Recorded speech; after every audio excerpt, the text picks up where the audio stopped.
இன்றைக்கி நம்மளுடைய ஸ்பெஷல்னா திப்பிலிக்காய். திப்பிலி நிறைய பேருக்கு தெரியும், நாட்டு மருந்து கடைகளில் கிடைக்கும் பார்த்துக்கோங்க. ஆனால் இது காய் இந்த பருவத்தில் இன்னும் ரொம்ப நல்லாயிருக்கும், டேஸ்ட்டாகவும் இருக்கும். இருமலுக்கு அதெல்லாம் ரொம்ப நல்லது. இப்போ இதை பறித்து இன்றைக்கி சூப்பரான மீன் குழம்பு வைக்க போகிறோம். திப்பிலிக்காய் மீன் குழம்பு. வெல்கம் டு முத்தாரா ஆலின் நாள். நிறைய பறிச்சிக்கலாம். இப்போ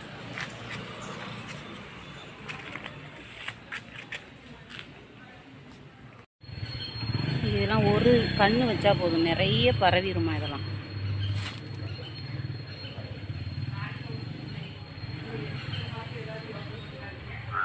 தோட்டமே இருக்குது, திப்பிலி தோட்டம்.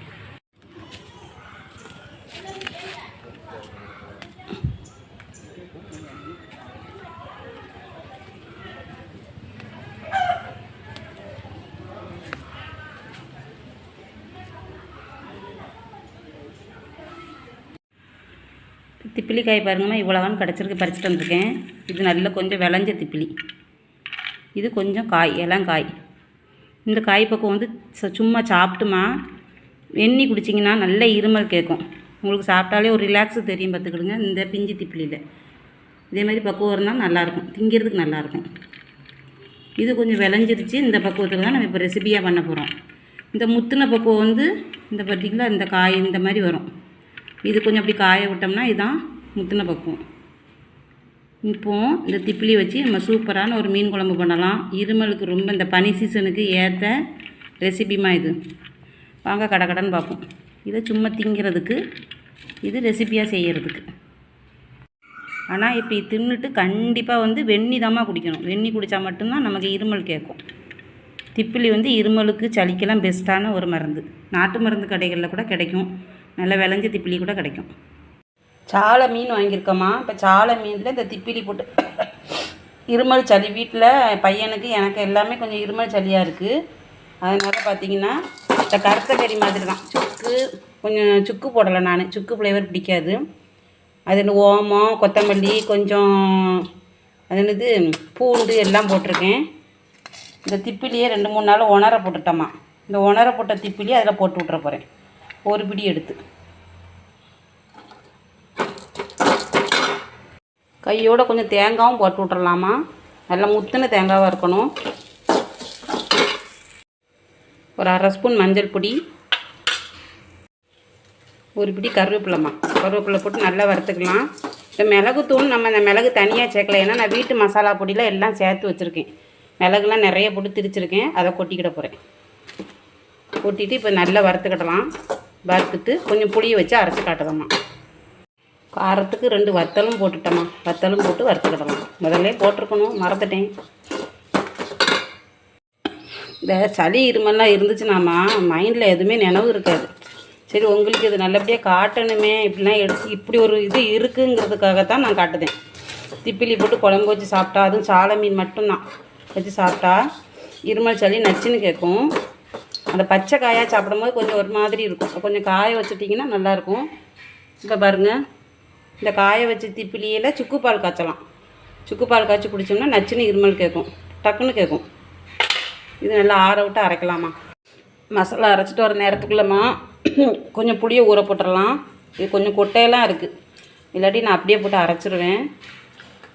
இப்போ அரைச்சிட்டு வந்துடுறேம்மா. இப்போ மீனை கழுவியாச்சுமா, கழுவி உப்பு போட்டு வச்சுட்டேன். அப்போ தான் டேஸ்ட்டு நல்லாயிருக்கும். பொடி சாலையாக தான் இருந்துச்சு. இப்போ எங்களுக்கு சாலை கிடைக்க மாட்டேங்குமா. நான்லாம் கல்யாணம் கழிஞ்ச புதுசில் பார்த்திங்கன்னா 1 ரூபாய்க்கு 10 சாலை கொடுத்தாங்க. 5 ரூபாய்க்குலாம் வாங்கினா அவ்வளோ சாலை கிடைக்கும். இப்போ 100 ரூபாய்க்கு சாலை வாங்கினாலும் எத்த மாட்டேங்குது. இப்போ பொடி சாலை தான், ஆனால் நல்லாயிருக்கும். இந்த சாலை அரப்பு இதில் கொட்டி விட்டுறலாமா. கொட்டிட்டு புளியை கரைச்சிக்கிடலாம். கொட்டேன்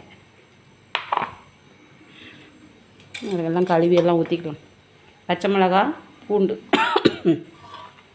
கழியாமல் ஏன் வீடியோ போடுதான்னு நினைக்காதீங்க. இதெல்லாம் சாப்பிட்டா சளி இருமல் கேட்குங்கிறதுக்காக நான் இந்த வீடியோ போடுதேம்மா. இந்த பதிவு உங்களுக்கு கண்டிப்பாக பாருங்கள்.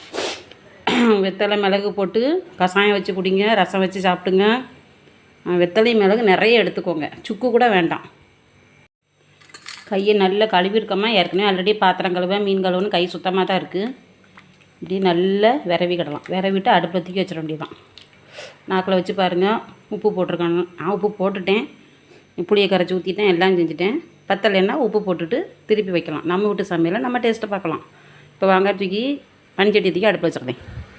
இப்போ கொதி வருது வரைக்குமா மூடி வைக்கலாம். கொதி வந்ததுக்கப்புறம் சிம்மில் வைக்கும். சிம்மில் வச்சு மீன் கொதிக்கும் போதாமல் அந்த மீன் உள்ள எண்ணெயெல்லாம் பிரிஞ்சு நல்லா அது என்னது எண்ணெயாக முதக்கும். இந்த மாதிரி எண்ணெய் அழகாக கொஞ்சம் பிரிஞ்சிருக்குமா. இப்போ தாளித்து ஊற்றிடலாம். மீன் இல்லாமல் சாலை மீன் மட்டும் ஒன்றா கூட்டி போட்டாலும் உடையாது பார்த்துக்கிடுங்க. மற்ற மீன்லாம் பார்த்திங்கன்னா அது ஒரு பக்குவத்தில் போடணும். சில நவரெல்லாம் பார்த்திங்கன்னா கொதிக்கும் போது போடணும். இப்படி மீனோட தண்ணியை பொறுத்து மீன் குழம்பு வைக்கணும். பாருங்க ஒன்றா போட்டு தான் கொதிக்க போட்டுதான் நான் சாலை உடையாமல் கிடக்கும். அதுதான் சாலை மீனோட பக்குவம். இனி தாளித்து ஊற்றிடலாமா. கண்ணான கண்மணிக்கு கீரை நல்லது, மீனோட கீரை சாப்பிடுறது நல்லதுன்னு சொல்லி அரைக்கீரையும் கடைசியில் வச்சாச்சு. நான் எப்போவுமே மீனுக்கு வந்து கீரை எடுத்துருவோம்மா. கடுகு 2 சின்ன வெங்காயம் கருவேப்பிலை. இதில் ரொம்ப வெங்காயம்லாம் தேவைப்படாது இந்த குழம்புக்கு. தக்காளியும் தேவையே கிடையாது. இப்போ வீட்டில் ஆம்பளைங்களுக்கு உடம்பு சரியில்லைன்னா பொம்பளைங்க நம்ம கவனிச்சுப்போம். ஆனால் பொம்பளை நமக்கு ஏதாவது உடம்பு சரியில்லைன்னு வச்சுக்கிடுங்களேன், நம்ம கை தான் நமக்கு உதவின மாதிரி.